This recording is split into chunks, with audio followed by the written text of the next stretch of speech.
Les régions qui manquent de médecins, des enfants gravement malades, des abus chirurgicaux.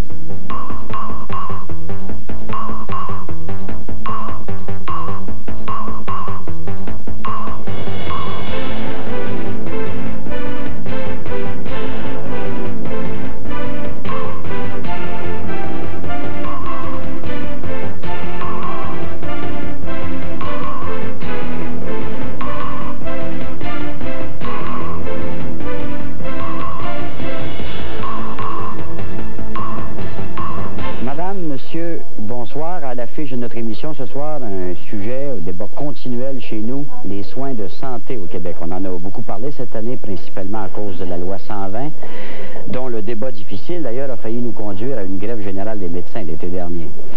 Désormais, quand on parle des soins de santé au Québec, c'est presque toujours pour en déplorer le coût trop élevé. Ceux qui noircissent le tableau, à mon avis, aiment dire qu'on est dans une spirale de dépenses incontrôlées, mais au fond, dans leurs propos, ce qu'on sent bien, c'est qu'ils s'en prennent au cœur même de notre régime, c'est-à-dire l'accessibilité de vous, de moi, de tous ces gens à des soins de qualité où qu'ils soient sur le territoire du Québec. C'est une tentative bien inutile, à mon avis, parce que s'il est un gain de notre aventure comme peuple avec l'autre dans la structure canadienne, c'est bien le régime que nous avons ici. Le débat sur la qualité, lui, se fait rarement sur la place publique. Il se fait plutôt à l'intérieur même des institutions, comme on le verra dans un reportage émouvant tourné à l'hôpital pour enfants Sainte-Justine de Montréal. Le débat pour la qualité se fait aussi au niveau de toutes les régions, perpétuellement en chasse pour trouver des médecins. C'est notre premier reportage ce soir. Et finalement, on se posera la question s'il ne se commet pas trop d'actes chirurgicaux chez nous. À tout de suite.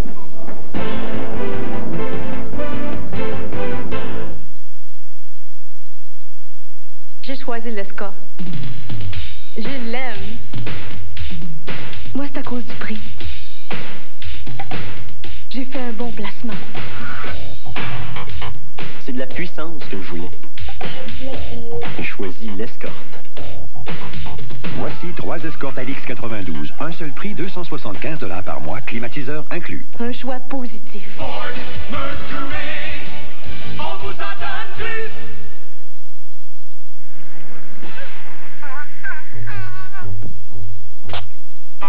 Il y a des jours où tout va mal. L'automobile, la plomberie, l'électricité. On ne peut pas tout connaître. Michel, lui, a eu la chance de tomber sur les 10 guides d'intervention Time Life de Shell. Offerts à seulement 1,49 $ chacun dans les stations-service Shell participantes. Le nouveau cinéma au foyer vous en met plein la vue. Avec son système de projection, l'image est tellement grande que vous êtes presque dans l'action. Le cinéma au foyer vous offre cependant plus qu'une grande image. Il a aussi un son envoûtant. La sonorité stéréo d'ambiance SRS qui vous fera oublier que vous êtes chez vous. De plus, le nouveau cinéma au foyer vous offre aussi une petite image, l'image sur image, qui vous permet de suivre les progrès de l'action. RCA transforme encore le divertissement. Ford présente ses durs de dur 1992. Des camions remodelés, plus robustes que jamais. Des costauds à l'extérieur, des tendres à l'intérieur. Des habitacles redessinés, tout le confort d'une voiture. Et encore plus de sécurité avec frein ABS à l'arrière en équipement de série. Voyez la gamme complète des camions 92 chez votre concessionnaire Ford ou Mercury. La soupe est servie chez Tim Hortons. Laissez-vous tenter par une super aubaine sur nos savoureuses soupes. Toujours le temps, oui, toujours le temps pour Tim Hortons. En ce moment, pour 2,99 $, vous pouvez savourer une soupe, un petit pain, un beigne et un petit café, ou un bol de fer au lard avec un petit café, un beigne et un petit pain. Toujours le temps, oui, toujours le temps pour Tim Hortons. La soupe est servie, les fers au lard aussi. Chaque minute, quelque part au pays, un automobiliste a des problèmes de transmission. Toutes les 26 secondes, quelqu'un a une crevaison. Toutes les 12 secondes, une voiture tombe en panne. Et juste au moment où on se parle, quelqu'un vient d'oublier ses clés à l'intérieur de sa voiture. Mais si la voiture est une Nissan, ce n'est pas le problème de l'automobiliste, c'est le nôtre. N'est-il pas grand temps que les manufacturiers se sentent plus responsables de leurs produits?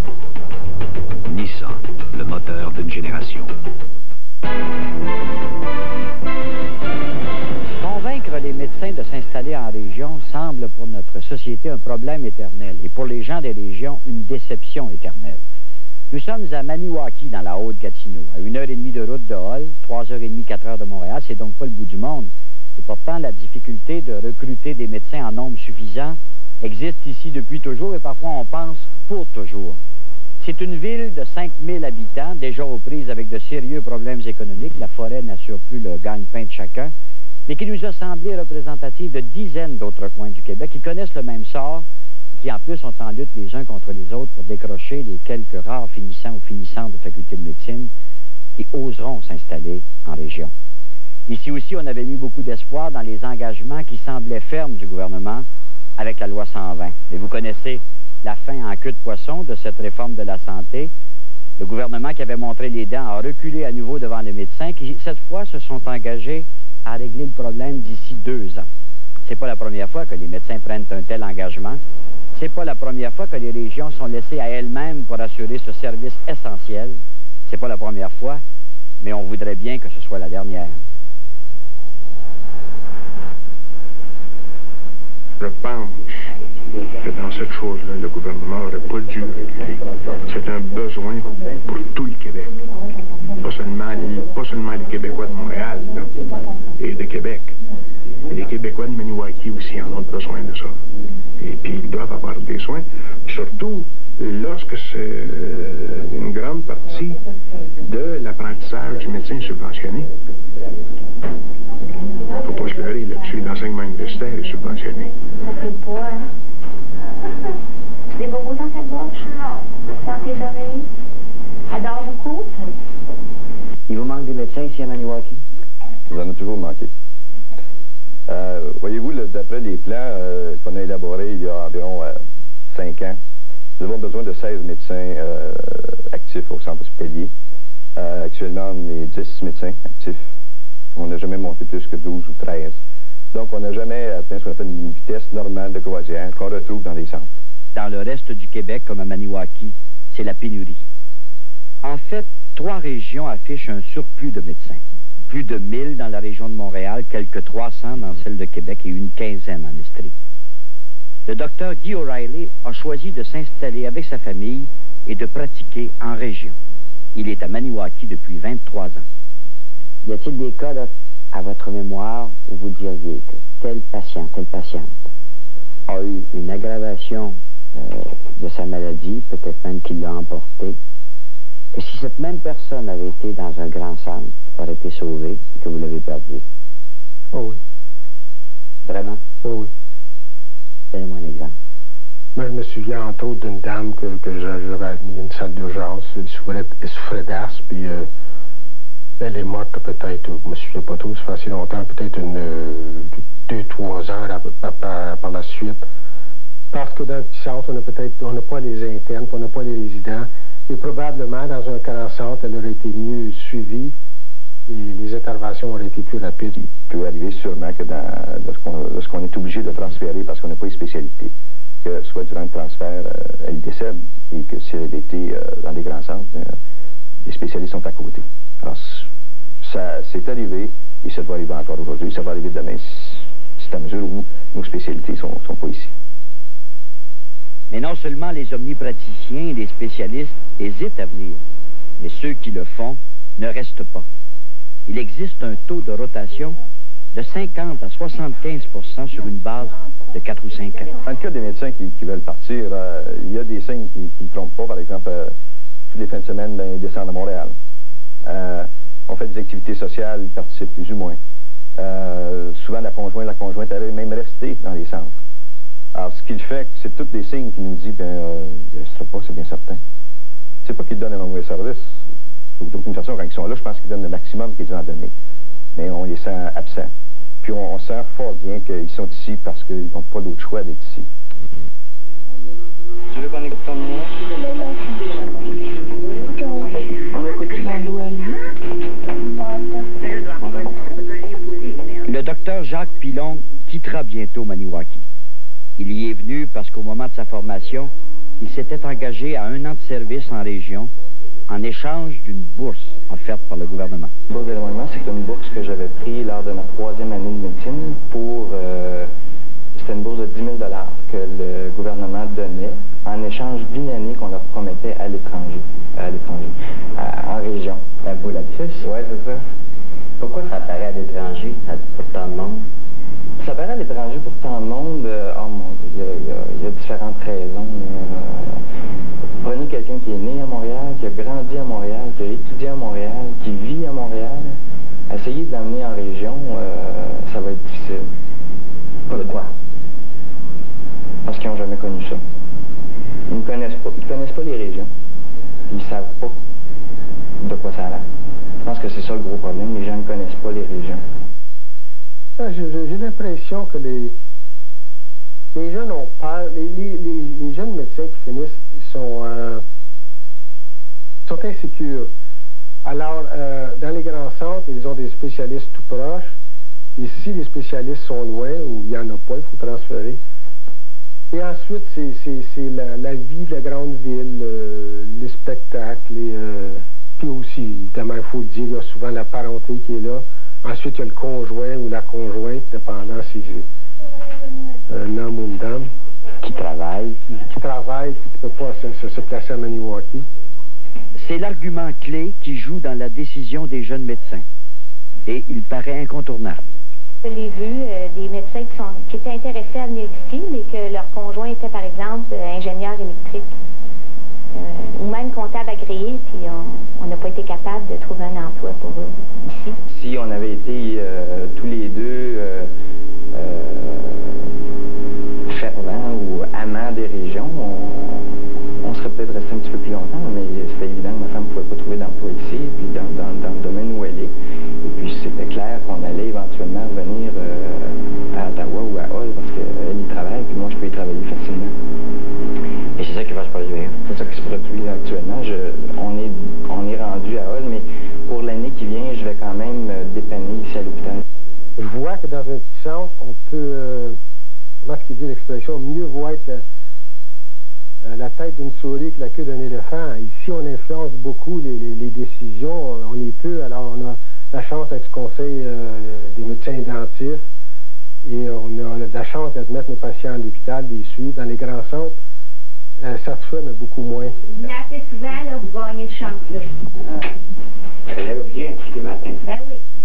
Puis, le médecin en région doit s'attendre à une charge de travail différente, parfois plus exigeante que dans les grands centres. Au moment où on est embauché, s'il y a beaucoup d'effectifs médicaux, là, ça va bien. Si on a 7 à 8 gardes par mois. Mais si les effectifs diminuent, puis souvent, malheureusement, ça diminue en gang. C'est pas 1 ou 2 médecins qui vont partir, souvent c'est 3, 4 ou 5. En même temps. En même temps. Alors là, on se ramasse avec une grosse pénurie, puis c'est toujours la salle d'urgence qui est la priorité, puis c'est là qu'il faut remplir les trous. Des lipides, des protéines. Les finissants en médecine développent un autre argument. Ils disent aimer la proximité des spécialistes qui les soutiennent et d'un équipement haut de gamme, ce que n'offrent pas les régions à leurs yeux. Quelle est la raison principale parmi toutes celles qui existent, qu'on a découvert au cours de ce dossier, du fait qu'autant d'étudiants finissants soient récalcitrants à aller en région?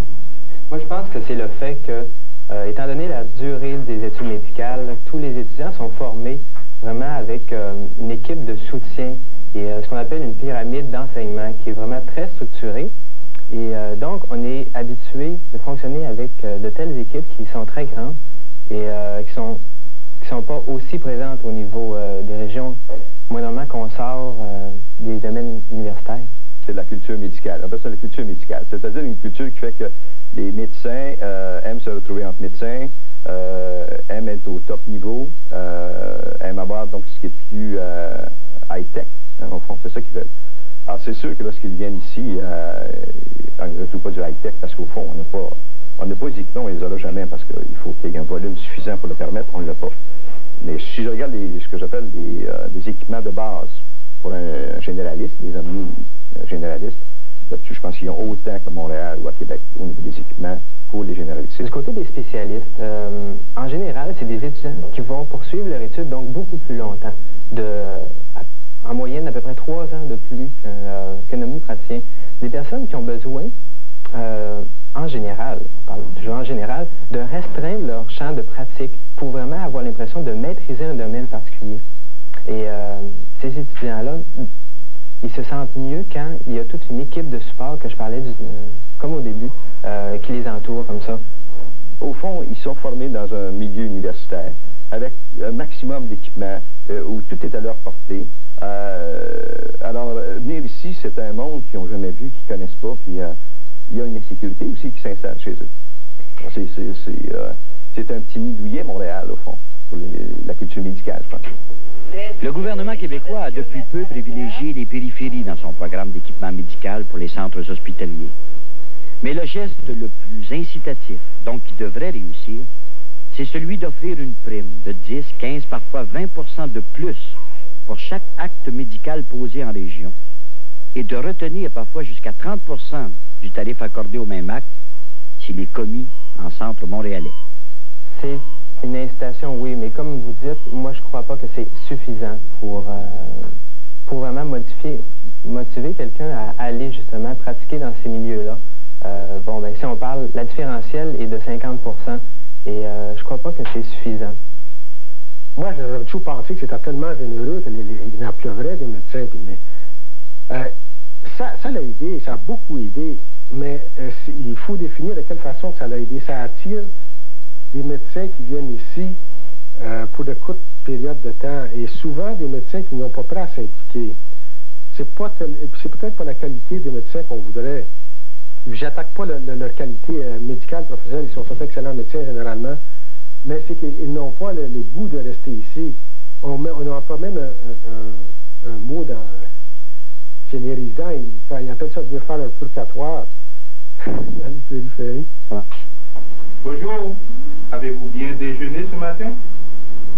Parce qu'il était à court de moyens, le gouvernement a accepté la suggestion des médecins formés à l'étranger et à qui on tardait à donner une reconnaissance et permis de pratique. Ceux-ci se sont engagés à passer les 4 premières années de leur vie professionnelle en région. Ils n'ont pas le choix. Ce que tant de médecins québécois refusent de faire, qu'on l'impose avant d'accorder à un citoyen d'origine étrangère, c'est une discrimination. La ressentez-vous comme telle? Je ne la ressens pas comme telle, mais il faut penser que si le Québec avait une politique d'engagement de tous les médecins, qu'ils viennent d'ailleurs, qu'ils sont d'ici, à pratiquer en région, tout le monde se sentirait mieux, heureux. Ça fait déjà sur 20 ans qu'on a des haïtiens ici. Alors disons que ça commence de ça à être accepté. Mais ces gens-là sont très courageux parce que souvent, ils se font carrément insulter. Il ne faut pas le cacher. Mais est-ce que c'est pire ici qu'à Montréal? Je ne sais pas. La qualité de vie qu'on retrouve dans notre région par rapport au grand centre. Et c'est ce qu'on essaie de vendre. Et, par exemple, il y a un lac extraordinaire qui s'appelle le Blue Sea dans notre région, qui est un lac superbe, qui est grand, qui n'est pas pollué, qui est à 15 minutes de l'hôpital.